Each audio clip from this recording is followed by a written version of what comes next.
बेटा जो जवाब देगा उसे मेरी तरफ से गिफ्ट मिलेगा, कुछ भी मिल सकता, गिफ्ट गिफ्ट होगा। 48 में से 11 घटाए कितने बचे? 48 कितना बचा? हाँ 48 में से 11 माइनस करें कितने बचे? 48 में से 11 घटाए 2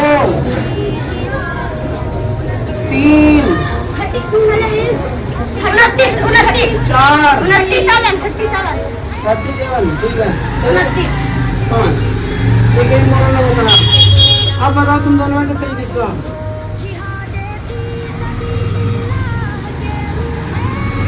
तुमने कितने बताए? तुमने 29 कितने होना है? 29 होना कितने?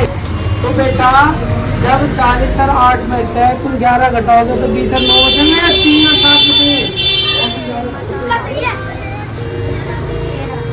इसका सही है, तुमका सही है। ठीक है, क्या नाम है आपका? मिर्जा नूर। मिर्जा नूर, माशाल्लाह इन्होंने अच्छा जवाब दिया। 48 में से माइनस करें 11 तो कितने बचे? 37। तो इनको गिफ्ट में किधर दिया जा रहा है? रात की रानी।